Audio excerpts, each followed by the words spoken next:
The first hint of the serpent in my garden wasn't a hiss, but a polite, unassuming knock on my front door. It was the kind of knock that promises nothing more than a lost tourist or a package delivery. But when I opened it, the man standing there in a suit that looked too warm for a Vermont spring held a clipboard that would become the hammer to shatter my world. He was from the bank, he said, here to appraise the property. My property. The O'Connor Orchard. If you enjoy stories about justice and a mother's unbreakable spirit, please consider liking this video and subscribing to our channel. You won't want to miss how this ends. There must be a mistake, I said, my voice calm, but my hand gripping the doorframe so hard my knuckles turned white. The scent of apple blossoms, usually a comfort, suddenly felt cloying, suffocating.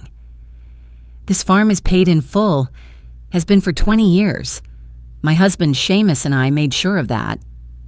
The man, whose name was Mr. Davies, gave me a sympathetic, practiced smile. I'm sure it is. Ma'am, this is just a formality for a new line of credit taken out against the property. The words didn't connect at first. They were just sounds, hanging in the sweet-smelling air between us. Line of credit? I hadn't taken out a loan in 3 decades. I lived simply. The orchard provided what I needed. A line of credit? I repeated, my voice a half octave higher than usual. Who took out a line of credit? He shuffled his papers, avoiding my eyes. It's a terrible thing when a stranger has to deliver the news that your own blood has betrayed you. The request was filed by the property owner, a Mr. Patrick O'Connor. Patrick, my son. The sound of his name in this context was a physical blow. I felt the air rush out of my lungs, leaving a hollow, aching void. It couldn't be. Patrick was in Boston, trying to build a life with that sharp-edged wife of his, Chloe. He called every few weeks. He sent a generic card for my birthday. He couldn't do this. My son doesn't own this farm, I said, the words tasting like ash. I do. Mr. Davies's face was a mask of professional pity. He extended the clipboard, his finger pointing to a line at the bottom of a form. According to the deed filed with the county clerk last month, ma'am, the ownership was transferred to him. Here's the signature. And there it was. My name. Mary O'Connor. Except it wasn't my signature. It was close. It had the right letters, the right shape. But it lacked the tremor of my 69 years, the weariness and the strength that my own hand had earned. It was a forgery, a cold, heartless imitation of me, scrawled on a document designed to steal the only thing I had left of his father. I didn't say another word. I just stared at that false signature, and the whole world seemed to tilt on its axis. Every memory of Patrick's childhood, teaching him to climb the very trees he was now trying to sell, wiping apple juice from his chin, holding him after his father's funeral, flashed through my mind, each one a fresh stab of pain. The man in the suit was still talking, something about timelines and valuations, but his voice was a distant drone. All I could hear was the frantic, panicked beat of my own heart. He was measuring the land, my land, Seamus's land. He walked out toward the old stone wall that bordered the east pasture, making notes on his little board. Each step he took felt like a violation, a desecration of a sacred place. This wasn't just soil and trees. This was where Seamus and I had carved out a life from nothing, where we'd planted the first sapling, a tiny little thing you could hold in one hand, now a gnarled old matriarch that still gave the sweetest Macintosh apples. This was where I'd spread some of Seamus's ashes, right by the creek where he loved to sit after a long day's work.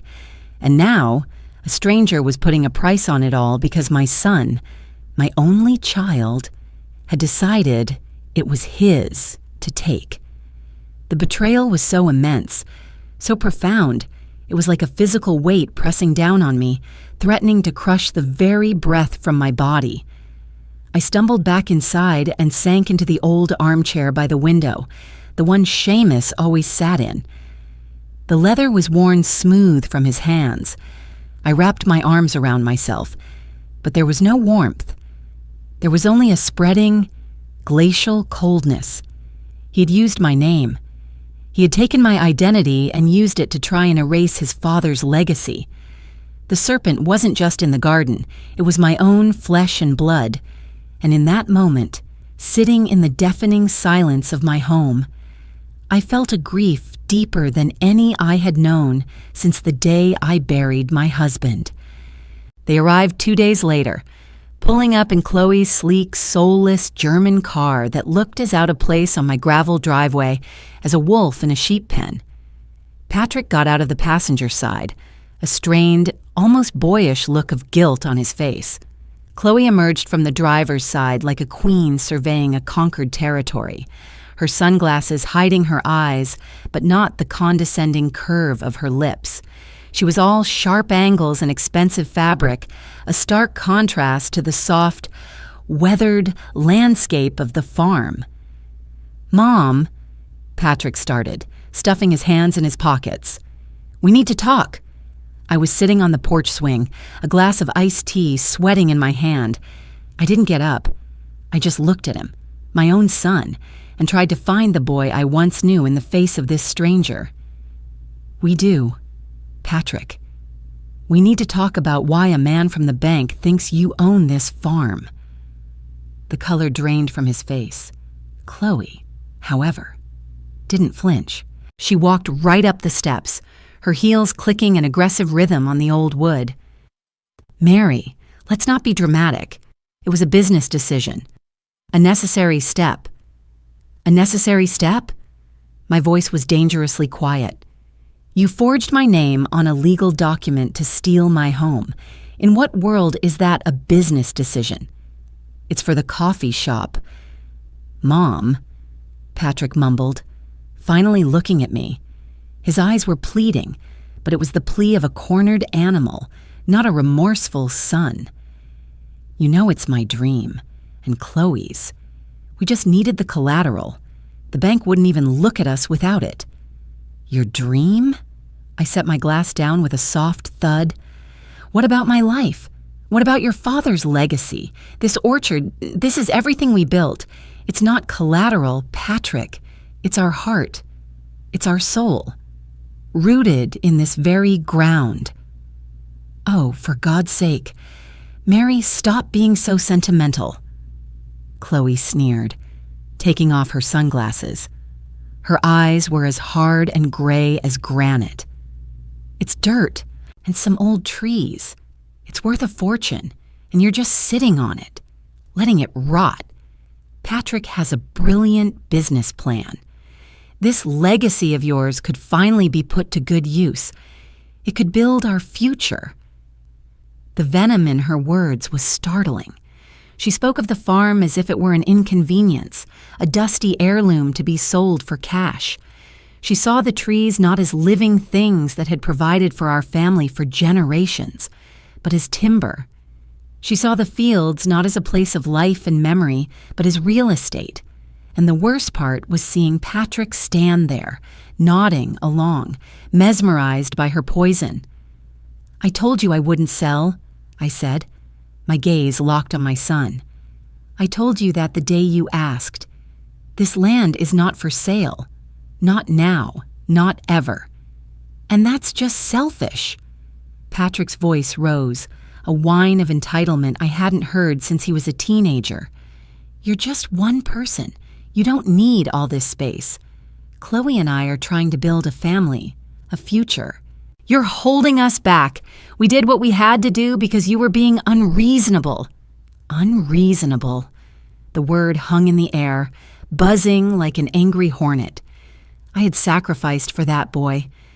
After Seamus died, I'd worked this farm alone, my hands raw and my back aching, to make sure Patrick could go to college, to give him a life away from this back-breaking labor if he so chose. I never asked for a thing in return. And now, my refusal to let him sell his father's grave and my life's work was unreasonable. I stood up slowly, the old wood of the porch groaning under my feet. I walked until I was standing right in front of him, so close I could see the flicker of fear in his eyes. "Your father is buried on this land," I whispered, my voice shaking with a rage so cold it burned. "He's part of it. When you try to sell this place, you're selling his bones. You're selling my memories. You're selling the very best parts of yourself that came from him." He flinched, but Chloe stepped between us, a protective hand on his chest. "Enough of this melodrama. The paperwork is filed. Mary, it's done. We were hoping to do this amicably, but if you're going to be difficult, our lawyer can handle it from here." Her threat was the final, clarifying blow. They hadn't come to apologize. They had come to manage the situation, to silence the old woman they had swindled. They didn't see a mother, they saw an obstacle. In that moment, watching them stand there, united in their greed and utterly devoid of love or respect, the last vestiges of the mother who would forgive her son anything died. A different woman was beginning to wake up in her place. A woman Seamus would have recognized. A woman who knew how to fight a blight. After they left, a cloud of expensive exhaust and moral decay hanging in the air, the silence that descended was heavier than any I had ever known. It was a silence filled with ghosts, the ghost of my husband's laughter, the ghost of my son's childhood, the ghost of the woman I used to be. For hours, I just walked. I walked the perimeter of the orchard, my hand brushing against the rough bark of the trees, their leaves whispering in the breeze like they were trying to comfort me. But there was no comfort. There was only a profound, hollow emptiness where my heart used to be. I ended up at the small, quiet patch of land by the creek where I had laid Seamus to rest. There's no fancy headstone, just a simple granite rock we'd pulled from the field ourselves years ago. A rock he'd always loved the shape of. I sank to my knees, the damp earth soaking through my jeans, and I finally let the tears come. They weren't loud, racking sobs, but a quiet, steady stream of grief for everything I had just lost. It wasn't just the farm, it was my son. The boy I had raised was gone, replaced by a greedy stranger wearing his face. "Oh, Seamus," I whispered to the stone, to the wind, to the spirit of the man I missed every single day. "What do I do? How do I fight our own son?" I stayed there as the afternoon sun bled into the soft gold of evening, my mind a whirlpool of sorrow and helplessness. I thought about calling a lawyer. I thought about calling the police. But the idea of putting my own son in a cage, no matter what he'd done, felt like a failure too great to bear. It felt like an admission that every lesson of love and family I had tried to teach him had been for nothing. Chloe. I could see behind bars without a second thought. But Patrick, he was still somewhere deep inside, the little boy who used to fall asleep in my arms, smelling of apples and dirt. As darkness began to settle in the valley, a memory surfaced, sharp and clear. It was from our 3rd year on the farm. A late frost had hit, threatening to wipe out the entire crop of young apple blossoms. We stood to lose everything. I remember sitting at the kitchen table, my head in my hands, utterly defeated. But Seamus wasn't having it. He stood up, his jaw set with that stubborn Irish determination. He said, "We don't get to quit. Mary, girl, we fight. We light fires. We cover the wee ones. We fight the frost with everything we've got." And we did. We worked all night, lighting smudge pots throughout the orchard, the smoke hanging like a protective blanket over the fragile blossoms. We saved most of them. We survived. We fight the frost with everything we've got. The memory was like a lightning strike to my soul. The grief inside me, so cold and paralyzing, began to burn. It wasn't a warm, comforting fire, but a cold, blue flame of pure rage. The sorrow didn't disappear, but it crystallized. It hardened into a purpose. They thought I was a sentimental old woman, a relic to be pushed aside. They thought because I was old, I was weak. They had mistaken my love for frailty. They had mistaken my grief for surrender. They had brought a frost to my orchard. I would bring the fire. I stood up, my knees creaking in protest, and wiped the tears from my face with the back of a dirty hand. I looked out over the rows of trees, their silhouettes dark against the twilight sky. This was my home, my battlefield, and I would not surrender it. A plan began to form, not all at once, but in pieces, like a quilt being stitched together in the dark. They wanted the farm? They wanted to celebrate their victory? Fine. We would have a celebration. The annual Harvest Festival was only a few weeks away. It was a tradition in our town, a time when everyone came to the orchard to pick apples, drink cider, and celebrate the bounty of the land. This year, I would rebrand it. It would be the last Harvest Festival, a final farewell to the O'Connor orchard. I would play the part of the heartbroken, defeated mother. I would invite the entire town. I would invite the bank. I would invite the local paper. And when they were all there, when Patrick and Chloe were standing proud, ready to accept condolences and talk about their exciting new venture in Boston, I would not light a smudge pot. I would light a bonfire, and I would throw their lies, their greed, and their forged deed right into the heart of it for the whole world to see. My sorrow had become a weapon. My grief had become a shield. The plan was terrifying. It was cruel. It was something the old Mary O'Connor would never have contemplated. But they had killed the old Mary. And the woman who was left, she remembered how to fight a frost. The next morning, I picked up the phone. It felt heavier than usual, like the receiver was weighted down with the lie I was about to tell. I dialed Patrick's number, my heart a cold, steady drum against my ribs. I practiced the voice in my head, make it sound tired, broken. Let him hear the tears you're not actually crying. He answered on the fourth ring, his voice wary. "Mom?" "Patrick," I began, letting a small, calculated tremor enter my voice. I've been doing a lot of thinking." I paused, letting the silence stretch, forcing him to imagine my despair. "You were right. I've been selfish." There was a sharp intake of breath on his end. I could practically hear the gears of victory turning in his head. "Mom, No, let me finish," I said, cutting him off with the gentle finality of the defeated. "This place, it's too much for one old woman. It's filled with ghosts. Maybe it is time to let it go, to let you and Chloe build your future." I let out a soft, manufactured sob. It tasted like poison, but it was a necessary poison. "Oh, Mom, I knew you'd understand," he said, the relief in his voice so thick it was sickening.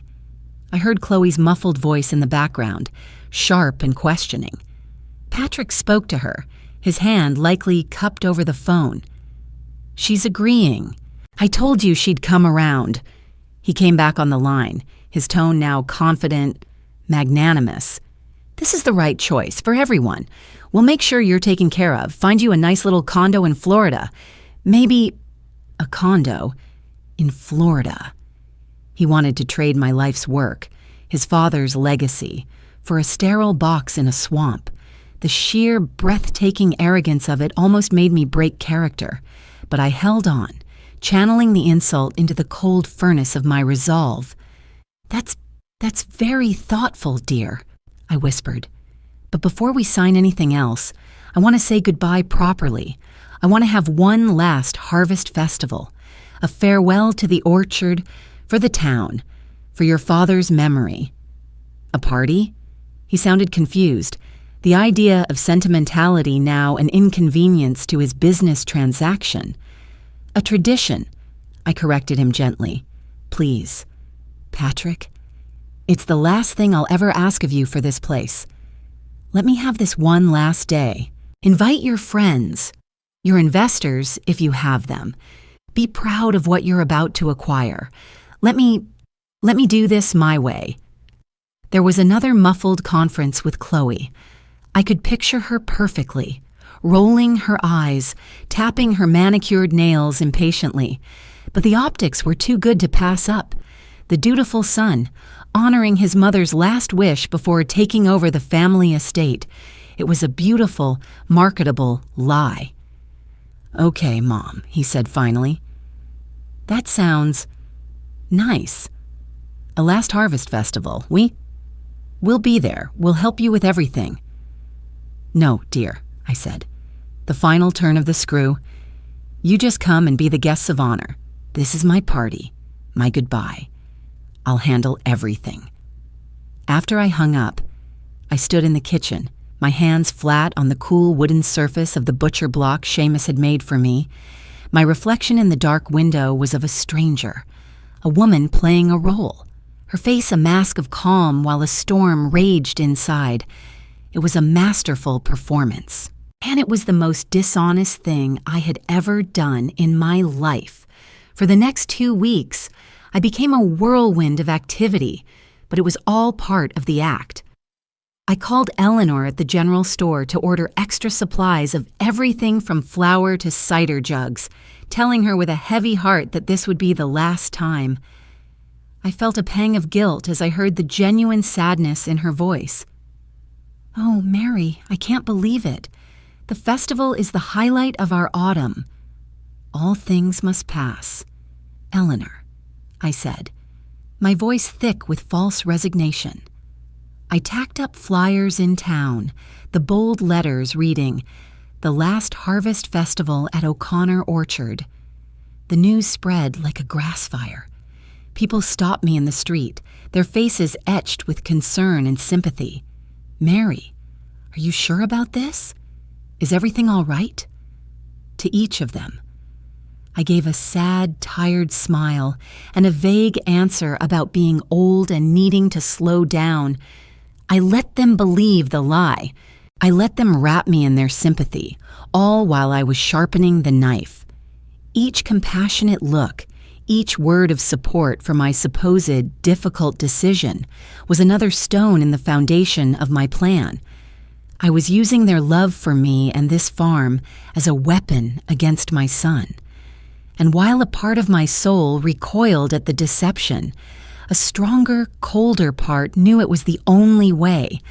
I was luring the vultures in with the promise of a dying carcass. They had no idea the carcass could still bite. They saw a grieving mother, a sentimental old fool letting go of the past. They were about to find out, in front of everyone who ever mattered, that they had woefully, catastrophically underestimated me. A week before the festival, they came up from Boston to help, or so they said. In reality, they came to gloat, to walk the grounds of their new prize and dream of its destruction. They moved through my house with an air of ownership. Chloe pointing out walls she wanted to knock down, Patrick talking about where the espresso machines would go in what was now my living room. They thought I was oblivious, lost in a fog of nostalgic grief. I made myself small and quiet, a ghost in my own home, all the better to watch and listen. The most damning conversation I overheard was on a crisp Thursday evening. I had told them I was going to bed early, claiming a headache. Instead, I sat in the dark of my bedroom, the window cracked just enough to hear their voices as they sat on the porch swing below, drinking my husband's expensive Irish whiskey. The closing on the secondary loan should happen the week after the festival, Chloe said, her voice sharp and clear in the still night air. "Once the bank has the final valuation from this silly party, we'll have more than enough seed money. I've already spoken to the architect. He thinks we can have the initial structures cleared by Christmas." Cleared. The word was like a punch to the gut. She was talking about bulldozing my home, my husband's workshop, the ancient maples that line the driveway. Christmas, Patrick mused. He sounded drunk. His words looser, slower. "Seems fast. What about, Mom? What about her?" Chloe scoffed. "We'll have her packed and on a plane to Florida by Thanksgiving. I found a perfectly acceptable senior living community in Boca Raton. It has a golf course. She'll love it." She said it with such casual cruelty, as if she were talking about putting down a lame horse. Mary O'Connor Syme, who had never been south of Philadelphia in her life and hated the heat, was to be shipped off to a golf course community in Florida to live out my days. The image was so absurd, so insulting, it was almost laughable. "And the town?" Patrick asked, a faint note of worry in his voice. "These people, they love this place. They're going to be upset." "They'll get over it," Chloe said dismissively. "They're a bunch of sentimental farmers who don't understand progress. We're bringing investment, a high-end destination. In a few years, they'll be thanking us. They just can't see the big picture. All they see is a bunch of worthless apple trees." Worthless apple trees. I pressed my hand against the window pane, the glass cold against my skin. Those worthless trees had paid for Patrick's education. They had paid for the doctor when he broke his arm falling out of the very branches she was so eager to turn into mulch. They had put food on our table every single night of his life until the day he left for college. "I guess," Patrick said, his voice small. "It's just that big one, the Macintosh by the creek. Dad and I built a treehouse in it. We can save a piece of the wood and make a commemorative plaque for the coffee shop lobby," Chloe offered, her tone dripping with false sincerity. "From the O'Connor family farm, where tradition meets taste. It'll be a great marketing angle." She was going to chop down his father's tree and use it as a marketing gimmick, and he was letting her. He was selling his own memories for a catchy slogan. I backed away from the window, my blood running cold. Any lingering shred of maternal pity, any thought that Patrick was just a misguided fool under a manipulative woman's spell, evaporated in that moment. He was not a victim. He was a willing accomplice. He was standing by, drunk on whiskey and promises, while this vulture picked apart his own history, his own family, and his own soul. They saw me as a relic. They saw this farm as a resource to be plundered. They saw the community as a bunch of backward farmers. They had no idea that the roots in this town, and in me, ran deeper and stronger than they could possibly imagine. Their celebration was premature. The vultures were circling, confident in their kill. They didn't realize they were the ones who had walked into the trap. The fire I was building for the festival grew hotter, fed by the righteous fuel of their own breathtaking arrogance. And I knew, with a certainty that settled deep in my bones, that it would be more than enough to burn their world to the ground. In the final days leading up to the festival, I began to subtly weave my web. It was a delicate operation, done with the quiet precision of a spider, each thread placed with purpose. I didn't want to raise any alarms, especially with Patrick and Chloe now under my roof, watching my every move with what they thought was sympathetic concern. They saw my flurry of phone calls and visits as the sad, final duties of a woman letting go. They had no idea I was mustering an army.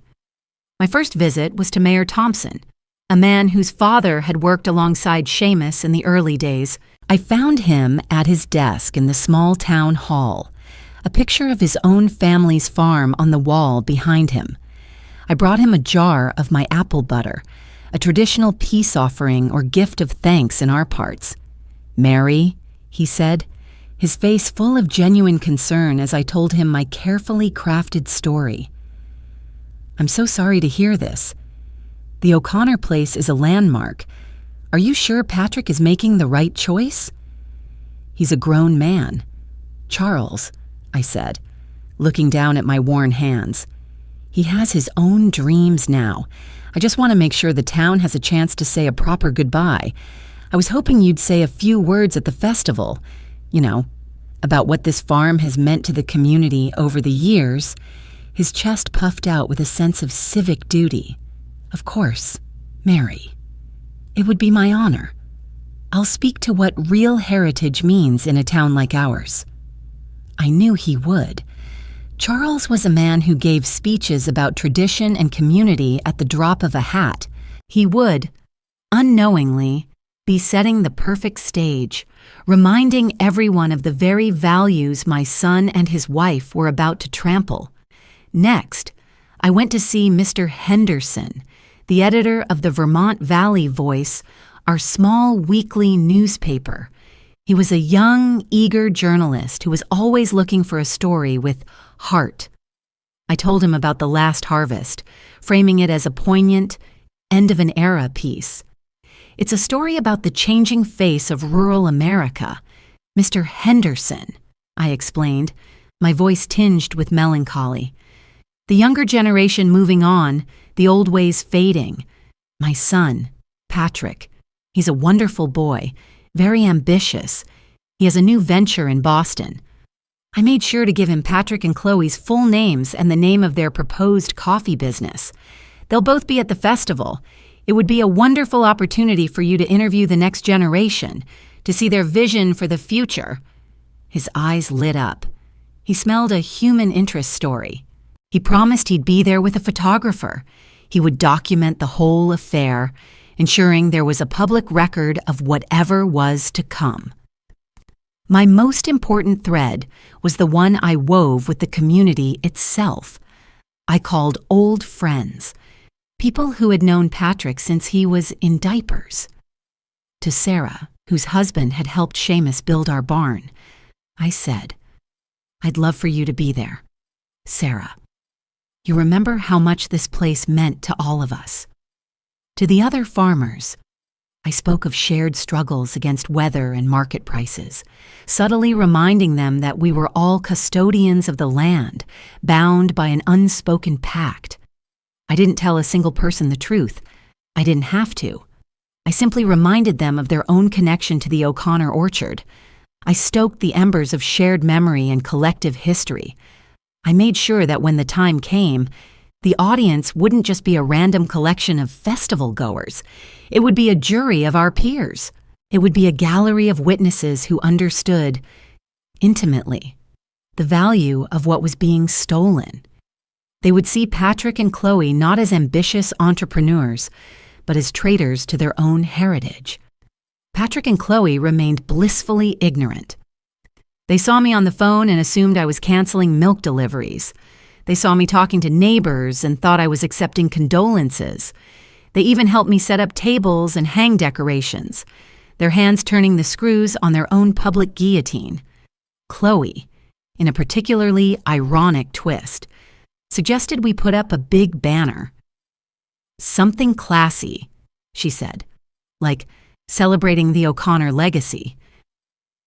"What a wonderful idea, dear," I replied with a perfectly straight face. "I'll get right on it." The banner I had made simply read, "O'Connor Orchard, the last harvest." As the sun set the day before the festival, I stood on the porch and watched them arranging hay bales for seating, laughing and planning their bright, shiny future in Boston. They were so confident, so sure of their victory. They were surrounded by the very community they disdained, a community I had quietly rallied not with a call to arms, but with a simple invitation to remember. The web was complete. Every thread was in place. All that was left was for the flies to land in the center. The eve of the festival was unnaturally still. A heavy calm had settled over the valley, the kind of quiet that feels like the world is holding its breath. Patrick and Chloe had driven into town for a celebratory dinner, leaving me alone in the house for the first time in days. The silence they left behind was a relief, a balm on my frayed nerves. I pulled on Seamus's old wool jacket, the familiar scent of wood smoke and him still clinging to the fibers, and walked out into the orchard. The moon was nearly full, casting a silver glow over the rows of trees. Their branches, heavy with ripe apples, looked like arms reaching for the star-dusted sky. This was my favorite time, this moment of quiet communion with the land we had nurtured from nothing. I walked to the matriarch tree, the big Macintosh by the creek that Patrick had so casually condemned, the one he and his father had built a treehouse in. The rotting slats of the floor were still wedged in the crux of two large branches. I leaned against its gnarled trunk, the bark rough against my cheek, and closed my eyes. This was more than a tree. It was a witness. It had witnessed a young couple, full of love and impossible dreams, clearing this land with their own 4 hands. It had witnessed a little boy with scraped knees learning to climb its sturdy branches, his laughter echoing through the leaves. It had witnessed that same boy, grown and distant, arguing with his father about wanting a life bigger than this small valley. And it had witnessed a widow, her heart shattered, scattering her husband's ashes at its roots, returning him to the earth they both loved. "Well, Seamus?" I whispered into the darkness, my breath pluming in the crisp autumn air. "Tomorrow's the day. I hope you're not ashamed of the woman I'm about to become." I wasn't asking for his permission or even his blessing. I was simply reporting for duty. Seamus was a fighter, but he was a good man, a fair man. The kind of public, humiliating vengeance I had planned, it might have given him pause. He believed in forgiveness, in the strength of family ties, but he also believed in justice. He would never have stood for this kind of desecration, this cold-blooded theft of our very soul. I thought about the woman I was just a few weeks ago, the woman who would have wept and pleaded, the woman who might have eventually been ground down into a bitter, resentful surrender. She was gone. In her place was someone I barely recognized, a woman forged in the fire of betrayal, her heart shielded by a layer of ice. There was a cost to this transformation. I could feel the piece of my soul that was withering to make room for this cold resolve. To save my home, I was sacrificing the softest part of myself, the part that had been a mother. A tear escaped and traced a cold path down my cheek. It wasn't a tear of sadness, but of mourning for the person I was being forced to leave behind. I pushed myself off the tree and continued my walk, my boots sinking softly into the damp earth. I trailed my fingers through the wet grass, touched the cold metal of the old tractor, and stood for a long moment in the doorway of the barn, inhaling the sweet scent of hay and apples. Every sight, every sound, every smell was a part of a life I was fighting for. My plan was cruel. It was designed to inflict maximum shame. It would sever the final thread connecting me to my son. But as I stood there, under the silent watch of the moon and the trees, I knew it was the only way. They had used the law, a cold and impersonal tool, to try and steal my life. I would use the community, a living, breathing entity, to reclaim it. They had weaponized a forged signature. I would weaponize the truth. I returned to the house, the chill of the night having seeped deep into my bones. I didn't feel afraid. I didn't feel angry anymore. All the turbulent emotions had settled into a profound and heavy calm. It was the calm of a soldier on the eve of a battle they know they cannot afford to lose. I made a cup of tea, my hands steady now, and sat at the kitchen table, holding the forged deed in my hand. Tomorrow, this piece of paper would be my sword, and I would not hesitate to use it. The day of the festival dawned bright and painfully beautiful, a perfect Vermont autumn day. The sky was a sharp, cloudless blue, and the leaves on the surrounding mountains were a riot of red and gold. People began to arrive by late morning, their cars lining the long gravel driveway, the air filled with the sounds of laughter, the chatter of neighbors, and the sweet, comforting smell of hot apple cider and cinnamon donuts. Patrick and Chloe played their parts to perfection. They moved through the crowd with practiced smiles, accepting hugs and sympathetic handshakes. Chloe, dressed in an absurdly expensive cashmere sweater, spoke of Mary's difficult but brave decision. Patrick, looking somber and dutiful, talked about honoring my father's legacy by securing our family's future. They were the picture of loving, responsible children taking on a heavy burden. I watched them from the porch, a cup of cider warming my hands, my heart a frozen lump in my chest. Every lie they told was another nail in their own coffin. By 2:00, the orchard was packed. It seemed the entire town had turned out. I saw Mayor Thompson, looking important with a sheaf of notes in his hand. I saw Mr. Henderson from the paper, his photographer snapping pictures of the crowd, the farm, the happy, deceitful couple at the center of it all. I even saw Mr. Davies, the appraiser from the bank, whom I had personally invited to enjoy the festivities and see the community's support for the O'Connor place. He stood near the back, looking slightly uncomfortable. Finally, the time came. I stepped up to the small, makeshift stage we'd set on the lawn, a microphone waiting for me. A hush fell over the crowd. Patrick and Chloe stood just to the side of the stage, looking up at me with expressions of patronizing support. This was it, the moment I was supposed to deliver my tearful, grateful farewell. "Welcome, everyone," I began, my voice steady, carrying over the crowd. "Thank you all for coming. For almost 50 years, this farm has been my life. It has been a place of joy, of struggle, of love, and of community. And I thank every one of you for being a part of that." I paused, letting the words hang in the air. I looked at the faces in the crowd, friends, neighbors, people who had watched my son grow up.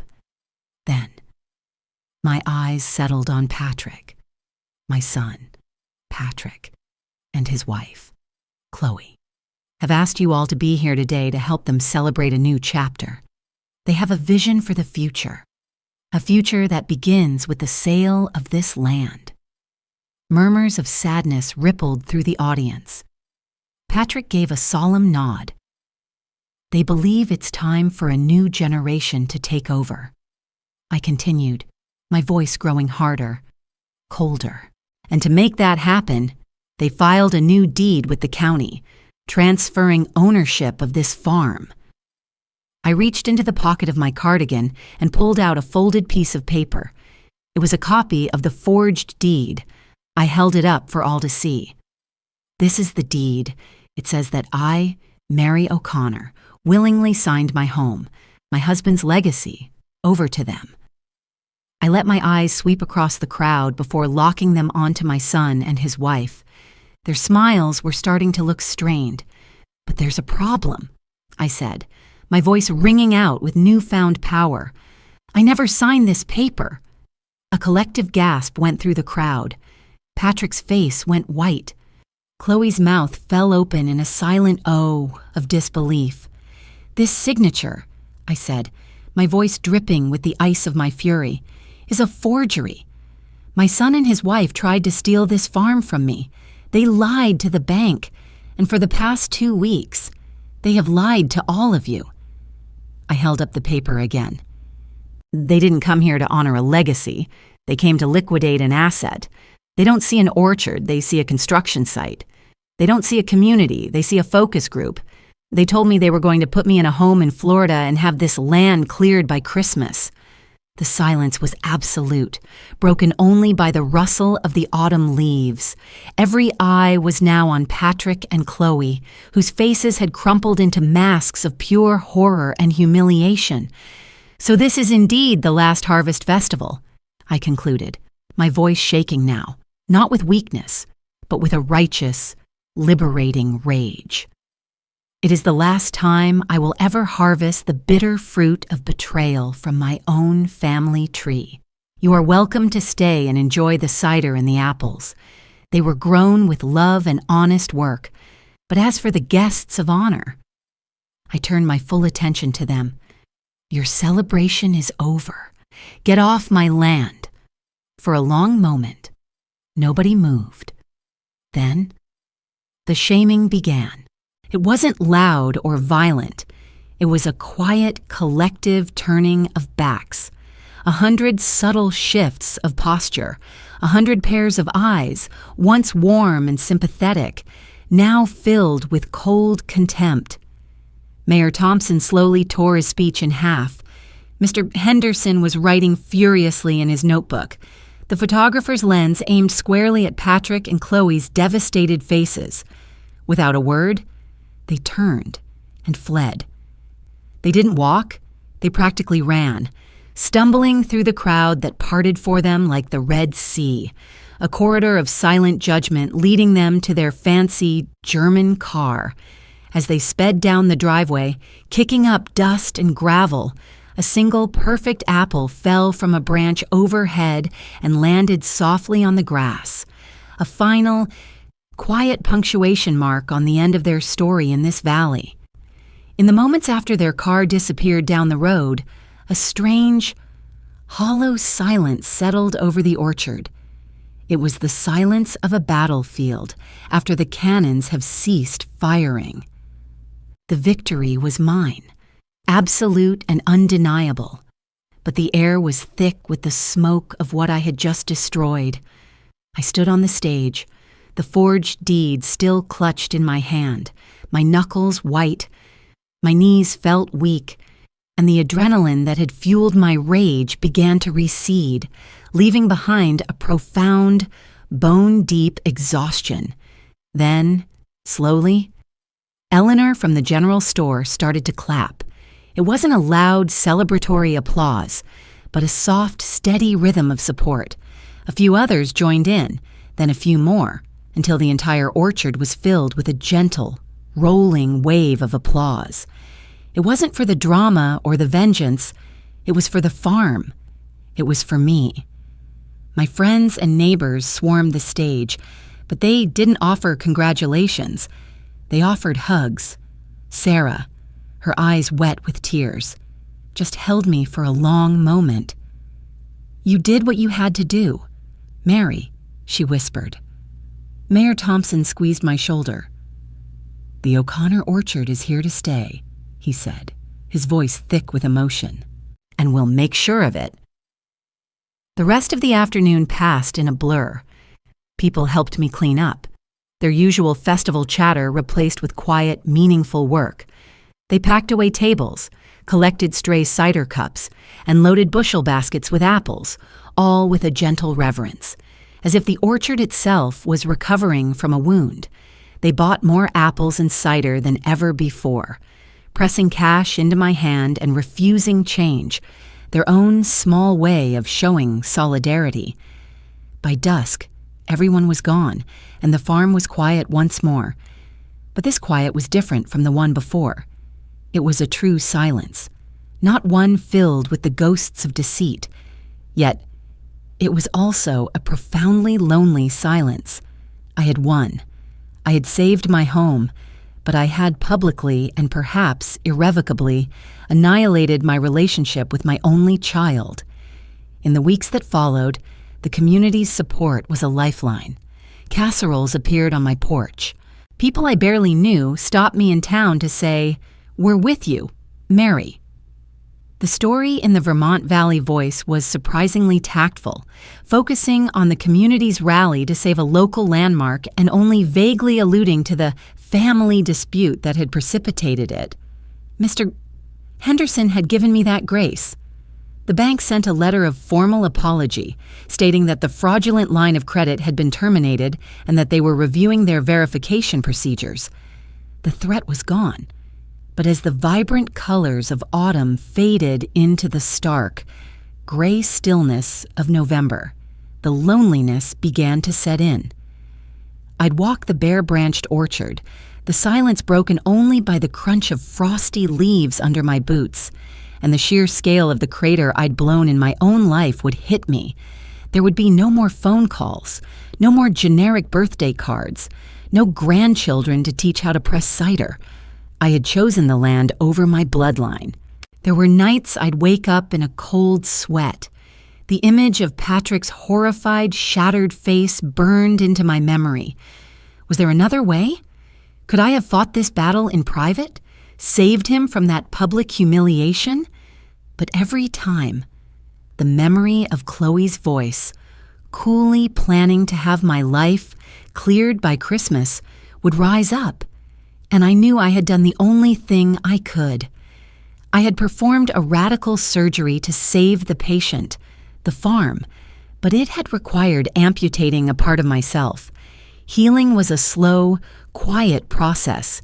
It wasn't found in grand gestures, but in the small, daily rhythms of the farm, in pruning the dormant apple trees, my hands raw from the cold, in mending a broken fence post, in sitting by the fire with a cup of tea, watching the snow fall outside and feeling not a sense of loss, but a quiet, fierce pride in the simple fact that I was still here. This was my home. I had fought for it.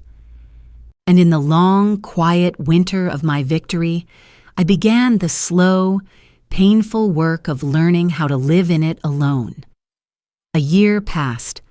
The seasons turned, each one a testament to the stubborn resilience of the earth. The snows of winter melted, feeding the creek that ran alongside the orchard. Spring brought a riot of pink and white blossoms, a fragrant promise of the harvest to come. Summer was long and warm, the apples growing heavy on the branches under the Vermont sun. I worked the farm, my body aching but my spirit steady. The community remained my bedrock, but the space my son had once occupied in my heart remained a quiet, fallow field. I had not heard a word from him. I learned through town gossip that Chloe had left him almost immediately after the festival, her dreams of a Boston empire turning to ash. I felt nothing at the news. Then, one afternoon in late September, as I was inspecting the ripening Macintosh apples, I saw a battered pickup truck I didn't recognize pull into my driveway. A man got out. He was thinner than I remembered, his shoulders slumped, his city clothes replaced with worn jeans and a flannel shirt. The arrogant swagger was gone, replaced by a deep-set weariness that seemed to have aged him a decade. It was Patrick. My first instinct was to turn away, to retreat into the house and lock the door. The wound, though scarred over, was still tender. But I stayed put, my hand resting on the rough bark of a tree, and watched him walk slowly towards me. He stopped a few feet away, his eyes scanning the orchard, the barn, the house, as if seeing them for the first time. "It looks good, Mom," he said, his voice quiet, raspy. "The trees, they look healthy." "They are," I replied, my tone even, betraying nothing. It was a good year, plenty of rain, not too much heat. An awkward silence stretched between us. He shuffled his feet, his gaze fixed on the ground. I'm not here to ask for anything," he said, finally looking at me. His eyes were clear, and for the first time since he was a boy, I saw no artifice in them, only a profound and desperate sadness. "I don't want the farm. I don't want money. I had to come." He took a shaky breath. "That day, at the festival, you were right, about everything. I was a stranger. I let Chloe and the money and the idea of being some big shot in the city. I let it all poison me. I forgot who I was. I forgot where I came from. He finally met my gaze, and I saw tears welling in his eyes. I sold my own memories for a marketing slogan. Mom, she said that, and I let her. I have to live with that. I remained silent, letting him speak. This was his confession, not mine. I've spent the last year working on a construction crew out west, he continued. Hard labor. It gives you a lot of time to think about what it means to build something real, like you and Dad did, something that lasts. He gestured helplessly at the orchard around him. This is real. He took another step closer, his hands open at his sides in a gesture of surrender. I know I can't fix what I broke. I know sorry is a pathetic word for what I did. But I'm asking, not for you to forgive me. Not yet. But to let me try to earn it. Let me help with the harvest. Let me work. For nothing. I just want to feel this dirt under my fingernails again. I need to remember what it feels like to be an O'Connor. I looked at my son, truly looked at him, and saw the ghost of the boy I'd raised, now trapped in the body of a man humbled by his own spectacular failure. The ice around my heart, the ice that had protected me for a full year, began to crack. Forgiveness is a tricky thing. It's not a switch you can flip. It's more like a late-season apple. It ripens slowly, sometimes long after you think all the good fruit is gone. I didn't offer him a hug. I didn't say, I forgive you. The chasm between us was too wide for that. Instead, I simply nodded toward a row of laden trees. The galas are ready, I said, my voice not quite steady. Go get a basket from the barn.